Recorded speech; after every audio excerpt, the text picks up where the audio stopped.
What's up, everybody, and welcome to my Monday Night Raw review. A lot of things happened on this show tonight. I don't want to say a lot of everything was particularly bad as usual, especially from last week's Monday Night Raw, the night after SummerSlam, but there was a lot of, I would say, news and noteworthy things, especially a lot of stuff that I can even also coming out of the weekend right now. A lot of things, especially for tonight's Monday Night Raw. But as they were in Toronto, Ontario, Canada tonight, Toronto's usually a great crowd. Now they got SummerSlam next year, so they won't be going back to Brooklyn, and they'll be coming to Toronto for SummerSlam. Let's see how they fuck that up like they've done in Brooklyn in the past few years now. But since they are going to be for Toronto, Canada, we pretty much kicked it off with Roman Reigns, who was booed out of the building. He came out and he talked about Strowman, and he said he isn't here yet. It's 8 o'clock, and where is he, huh? And he pretty much said that the Shield workhorse, open challenge if Strowman doesn't come out, that's gonna happen. And Strowman then came out and pretty much led the Reigns saying he was a workhorse. He says you could have, I'm sorry, I'm kind of lost there, but you could have beat me last week, but you had your boys come save you last week. You couldn't do it on your own. And then Reigns says that the Shield is a brotherhood of workhorses, and nobody tells them what to do, not even me. And that the reason why Seth Rollins and Dean Ambrose even helped them last week, because they chose to, because they have been to the top of the mountain before and understand the shoes he's standing in right now as the champion. But he said Strowman doesn't have a clue what that means, and he talked about his whole "get these hands" thing catchphrase around here. It's been all the gold going around lately. And he talked about him cashing the Money in the Bank contract right now in Toronto. Be a man and do it. But Strowman says, I'm not cashing in tonight. And he says everyone knows that if he did, then the Shield will come out and they would save you again. But Strowman says he will make a deal with Roman Reigns, saying that he would not cash in the contract until September 16th. Pretty much that'll be the day he's going to cash in, and he'll see him at Hell in a Cell. So pretty much that is official now, Roman Reigns versus Braun Strowman at Hell in a Cell. And that, he says you're going to see what happens when you face against a monster. And they pretty much shook hands and went on from there. Next thing you know, Dolph Ziggler and Drew McIntyre come out then. They're out there to pretty much talk about Roman, talk about what happened at SummerSlam and how it was the heist of a century as it was stolen from Dolph Ziggler. But Reigns says that the curb stomp and you getting pinned is now considered stealing, huh? And Ziggler said, when he invokes his rematch clause, it'll be on his terms. But right now, he's gonna pretty much get some payback, he says. And I'm trying to remember what else we went off from there, kind of some notes, but he says he was going to get his rematch. McIntyre pretty much said that Reigns and Strowman are a different story. They'll worry about Rollins and Ambrose later, but there's a new challenge, and it's Reigns and it's both of you guys, that you are now at the top of the mountain on here on Raw. That you guys are the giants around here. But it's going to start coming down. And that Ziggler and them challenge him to a match tonight. Reigns says, come on, you guys act real tough. Let's do it. Intern general manager for right now, Baron Corbin, since Kurt Angle is on vacation. So what I keep hearing now, he's training to get back in the ring again. Corbin came out. He talked about Strowman, say he approved of the whole cashing in at Hell in a Cell. And he even talked about how he's making this match and that Kurt Angle could never do it. And that it would be a tag team match with Reigns and Strowman versus Ziggler and McIntyre. As they pretty much looked at each other then, Strowman and Roman. That this match was going to go down tonight. Strowman pretty much said that Ziggler and McIntyre are going to get these hands tonight. And then as they were pretty much talking about the Hell in a Cell. I believe this is a Hell in a Cell match too. Let me point that out also. This is a Hell in a Cell match, if I'm correct. Corbin then pretty much was in the ring then on his own, saying that he booked himself a match against Finn Balor, the man, not the demon, and that Corbin's had a week to prepare for this, and that Balor just found out. So we're going to do this match, which you always waited to do, is right now. I will say this whole first segment of this whole, pretty much like was the first 15-20 minutes of the show with these promos out here. Yeah, it was okay, alright. At least they explained why the Shield helped them. That is one explanation. Then, Reigns just talked about Strowman and why, tell him to cash it in right now. It's just mostly, I know people are going to say, it's just mostly a way to get Roman over. Of course it is. So, where does this go on from here? I don't even know. But we'll just have to find out and see later on tonight or whenever throughout this entire show. Now, as for Baron Corbin and Finn Balor, as people chanted, "You can't wrestle" at Balor throughout this match. I'm sitting there wondering, why are we seeing this match again? How many of these times these two faced each other? I'm tired of seeing this shit. Like, I really am. I thought it would have been over at SummerSlam, but for some reason this continues to go.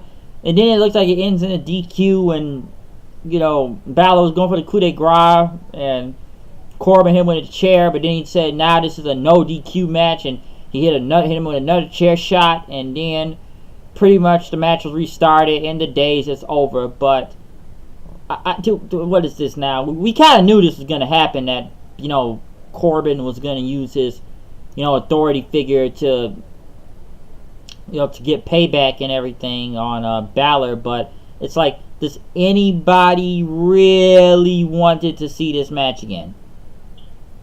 Why? Why? I don't understand this. How long this is going to keep going? I'm surprised I'm even seeing this again right now. Just so Corbin can go over again. Now, yeah, like I said, I don't know why he wants to see this again, but I don't know. I just felt like I've seen this match too many times that I do not really care. I just don't. Next, what was it supposed to be? Oh yeah, there was a lot of it's been a lot of hype for this match too. As I kind of started talking about the whole Australian Super Show that's going down. They are really hyping this Triple H versus Undertaker match. I'll say that for in my opinion, just like the whole Greatest Royal Rumble thing, a glorified house show. They're taking a lot of time to build and hype this match up like this was another WrestleMania match or something, or a big name pay-per-view.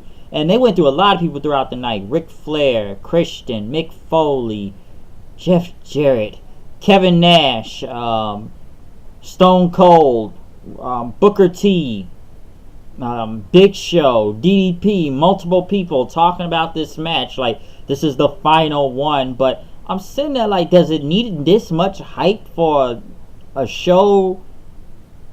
I don't know. I don't know if it's a bigger stadium. It was like 80,000 people, so I know it is, but I know they don't get they don't get like these type of events like they do in America that much for this show. But at the same time, it's kind of like the Greatest Royal Rumble thing. I know it was already had enough controversy and money, and I don't know. It was a big crowd, yeah, but at the end of the day, it was still a glorified house show and everything. But this right here, I'm just sitting there wondering, this is still technically like a house show, but they're building this shit up to be like Mania or a pay-per-view, and we're going to see this through multiple weeks. And now Shawn Michaels will be here next week. So I knew Triple H was hyping up the match last week, on Raw, out there cutting that promo, but I see that really taking a lot of lengths to this, that, like I said, like this was a Mania match, or a pay-per-view match, or a big title match. So expect a lot of video packages, and I expect a lot of promos throughout the coming weeks in this, like we're seeing now. But I am very surprised they are really taking this much length to hype this match up. But then again, it is Triple H and The Undertaker. But hell, they didn't hype up a Triple H versus John Cena back at the Greatest Royal Rumble. They didn't even hype up Undertaker and Rusev in that casket match. But we're really hyping this shit up, folks. So we'll see what happens. Apollo Crews and Dana Brooke were in the back as Crews told her not to worry and to focus on the fundamentals, and talking about her being on the evolution. They're still trying to make these two into a thing or something. Titus came out and said that Dana Brooke has a match tonight, that she's going to be facing Sasha Banks. Cruz said that Dana hasn't won a match in damn near 9 months, and to Banks this is a warm-up match. And Titus said that he believes in her and Cruz because it's Titus Worldwide. Are they trying to break this crew up? Because then, I don't even care if they do break Titus Worldwide or Titus Brand or whatever up. Like, was it ever really going anywhere? All three of them were just pretty much jobbers, pretty much. So this team never really went anywhere for Titus Worldwide. Sasha Banks then went against Dana Brooke. Sasha won. Bank statement, so it wasn't much to really go on from there. I don't know where this is going, and Cruz was checking on Dana Brooke and just kind of looked pissed in a way at Titus. I don't know. I don't know where this is going, but then again, it's like, I don't care if they break up this team or not. They were never really going anywhere. Jinder Mahal was talking to Dean Ambrose in the back about him and finding his inner peace as Ambrose told him to get out of his face. Seth Rollins came out then, burn it down, and, last week it was about family business with the Shield. This week it's back about the Intercontinental Championship business. And he issued an open challenge. Anybody that wants to come out to face an Intercontinental title, come on. Kevin Owens came out, got a big pop out there, especially in Canada.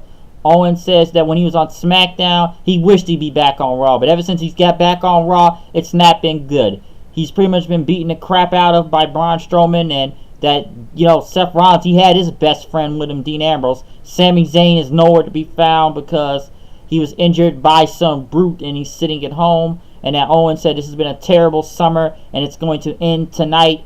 And he says he would not leave the title. It's going to be at a better place, but here. But then he says, I know a better place in Toronto, Montreal, Quebec. And then he spoke in French. I didn't understand what he said, but I'm sure the crowd did and booed. And he was going to take the title. Very great match, probably the best match of this entire show, if you ask me. Damn near pay-per-view quality here. They went about 22 minutes out there. I swear the crowd looked like they really were starting to side with Owens after a while. Because yes, there was a "This is awesome." Come on, Rollins did damn near three suicide dives, but Owens dodged the last one. The thing I did like was when Rollins tried to go for the curb stomp, and then Kevin Owens pretty much hit him with a Stone Cold Stunner. Damn, that was a stunner, a Stone Cold Stunner. Like, I was shocked when he did that. There was a holy shit chant then. There was a lot of multiple dot sequences where Rollins did hit the buckle bomb, but Owens hit him with a super kick in for the near fall, which the crowd went nuts for. Next thing, what was he gonna go with? Right, and then they were really focusing on the shoulder though on Seth, because Owens was throwing Seth into the shoulder multiple times as they were on the top rope. Owens did knock Rollins down. He went for a moonsault, missed it, and then Seth hit the curb stomp for the win. And then he looked at Owens, just kind of nodded him like a sign of respect then. So this was a really good match. This really did need to redeem Kevin Owens tonight after that bullshit that went down at SummerSlam. And honestly, that whole feud with him and Braun Strowman was just Braun Strowman kicking the shit out of him every week. That, like I said, like me and multiple other people said, it was damn near bullying on Kevin Owens. It's like, what did he do to Strowman again to why he's getting the shit kicked out of him by him throughout multiple weeks? I don't know, but at least he did redeem himself, put on a very great match with Seth Rollins. Next thing you know, Kevin Owens was still in the ring in a chair, and pretty much as people chanted Kevin Owens, which I thought people were damn about to turn face. I don't know if he was going to do a face turn in that, because like I said, people really were chanting Kevin Owens, even booed at Seth Rollins throughout that match, cheering for him then. He pretty much said, "I quit." He dropped the mic and took his wrist tape off and just walked, didn't even walk up the ramp, walked over, to this other stage area, walked under the, I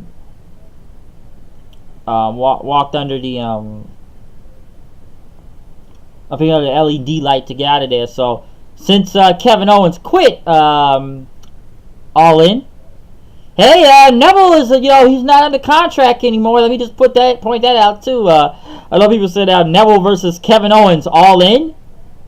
As great as that would be, it ain't happening. But Neville, I'm sorry, I shouldn't even be calling Neville. I guess we may be going by the word Pac again. He is now no longer under contract with WWE, so Neville can do whatever the hell he likes right now, and I'm sure a lot of people are going to be wanting him. Will he be at All In? I don't know. Is he still under that 90-day contract? I believe so. I heard he wasn't, but I believe so. But hey, he could show up in the crowd at All In this Saturday at the Sears Center in Chicago.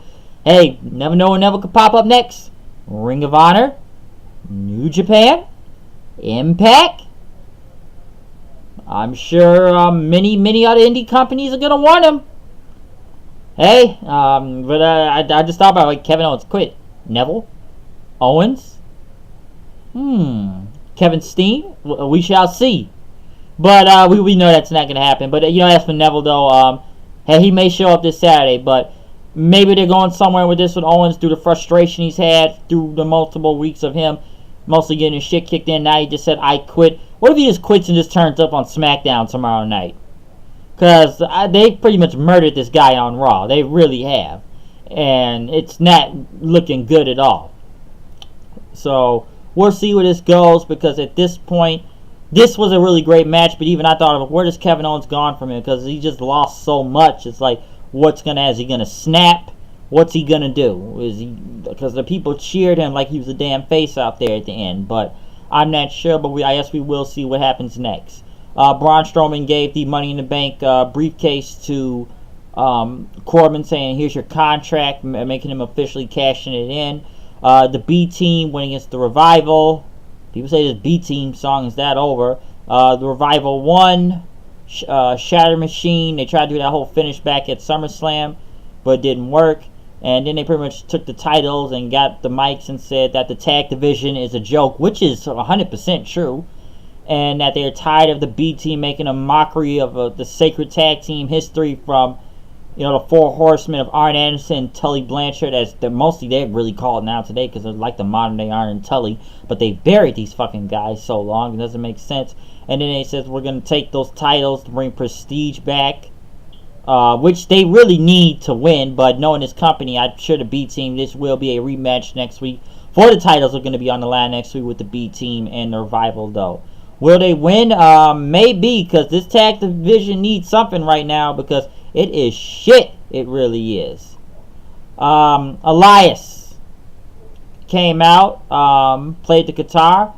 Sound great as hell, by the way. People chanted "Walk with Elias," as he did his whole routine, and he said that there's no bigger disappointment, in life of going to New York to Toronto, and that just like Drake said, he really did start from the bottom here. And as he talked, next thing you know, Trish Stratus music hit, a big pop for her, making her return, mostly in her hometown in Toronto, but making a return in general. She got a huge ovation. But as Elias pretty much went on to say, it's nice to see you taking a break from changing diapers and doing something important now. And said he's a big deal. And Trish said, I like your music and everything, but you need to silence your cell phone and shut your mouth. As we're talking about Toronto, as Elias said, he spoke the truth, and that Toronto will never win a Stanley Cup in their lifetime. As Trish said that, kind of like you winning the WWE Championship, and people went nuts for it. And Trish Stratus says a lot of things have changed when I left. Of her becoming a 7-time women's champion and retiring here in Toronto, to her going into the Hall of Fame, and now just a couple months away from this Evolution pay-per-view to plug in, that she would be facing Alexa Bliss. Listen, I honestly don't want to see this match in general. I'd want to see it if Trish wins, just to be honest, but once again, knowing this company, they'll do some bullshit and put Alexa Bliss over her, which even I just think this is just a dumb idea in general. I'm sure a lot of people would rather see Trish face anybody better than Alexa Bliss. It's like I've heard multiple people, including my own friend, said if you put Sasha Banks against Trish Stratus, that'd be a damn great match, okay? You want to see a great match? That'd be great. This bullshit here, nobody don't want to see that. They don't.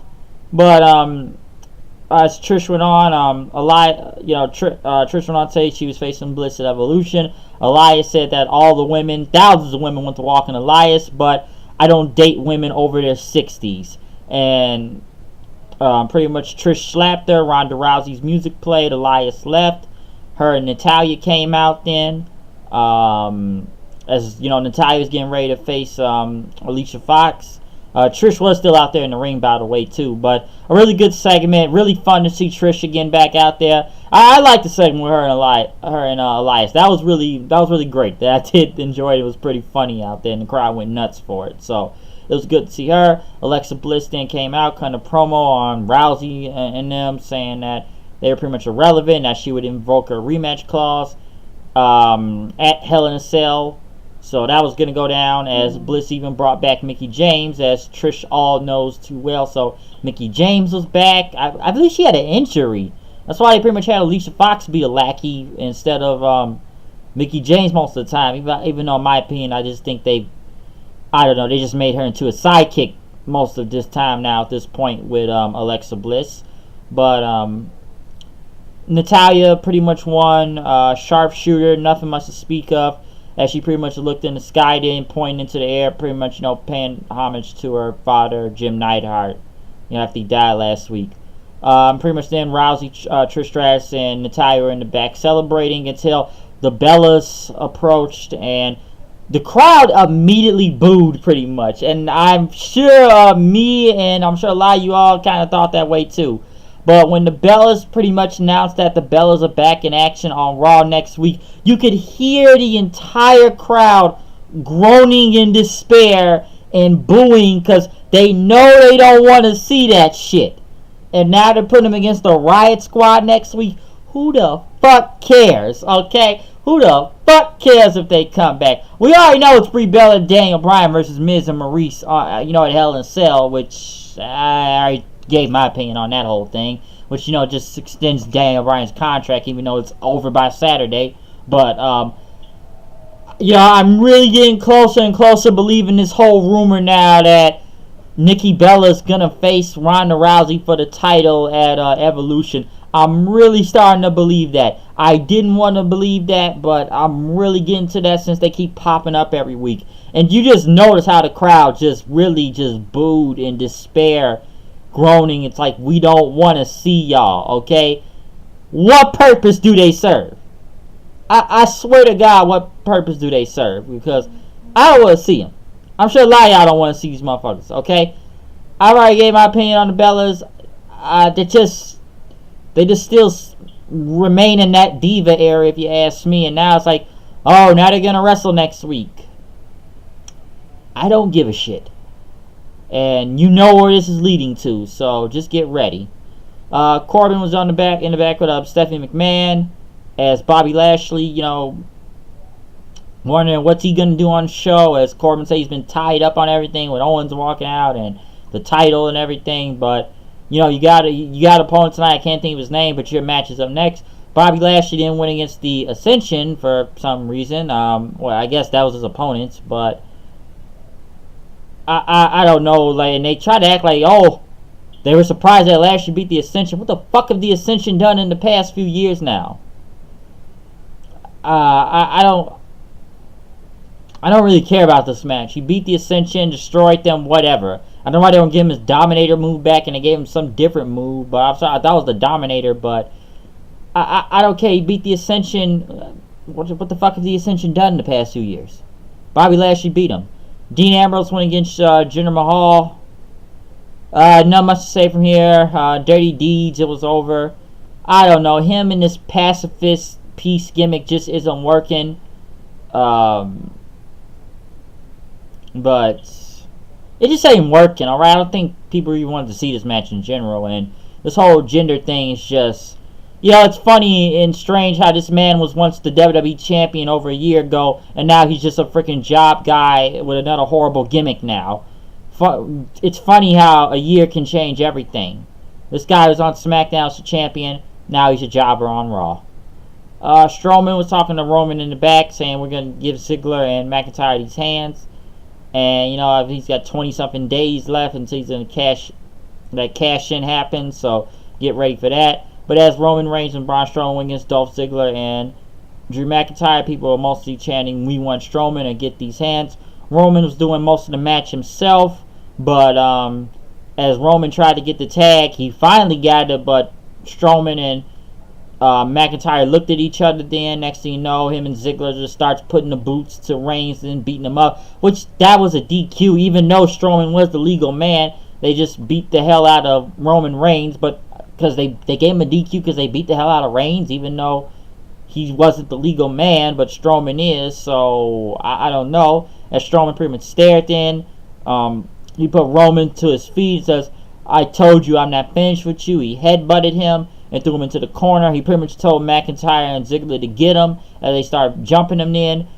Dean Ambrose came out by himself and pretty much got beat up by everybody. The numbers game happened. Seth tried to make a save, but his arm was hurt and he got taken out. Pretty much the entire Shield was beaten up by Strowman, McIntyre, and Ziggler as they pretty much stood tall then as they were booed.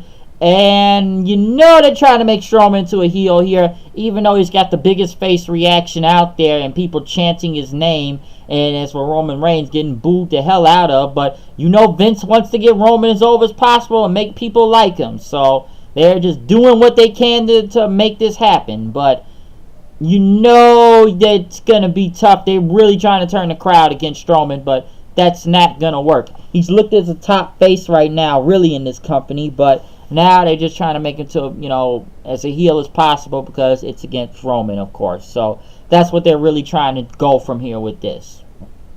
But now, I guess I could see next week it's probably going to be the Shield versus Strowman, Ziggler, and McIntyre next week. So I guess I could see that happening. But I feel like now this is just another desperate attempt just to get Roman as over as possible since we gave him the Shield back next week. Now it's, you know, Strowman doing what he can to make himself look like a heel out there. As for Monday Night Raw itself tonight, I don't think this was a bad show all the way on some parts and levels. I feel like I've seen a lot of these SummerSlam rematches, of course. I didn't really care about Corbin versus Finn again, but it was nice to see Trish Stratus return, be back here in Toronto. That was really good. The best match out of this entire night was Seth Rollins versus Kevin Owens for the Intercontinental title. That was a really great match. Really enjoyed that one. And I don't know where this leads from Owens going on since he said I quit, so we can see what this happens. They're really still trying to hype up this whole Undertaker versus Triple H thing at this Australian Super Show. Those are, like, I would say those would be my highlights of the night for Monday Night Raw, if you ask me. Those are really the biggest things I can actually think of throughout this show. So that's my opinion. Of course you got some negatives here and there. I don't know, Roman trying to get him over. I already said the whole Finn and Corbin thing. Lashley beating the Ascension felt kind of pointless. The Bella Twins being there again just gets bad heat on its own. So yeah, but that's my review of Monday Night Raw. I am out of here. I will see you guys later. Peace out. Comment, subscribe. Tell me what you think about the show tonight. And more live reactions, reviews. Check them out. I am out of here. I will see you guys later. Peace out.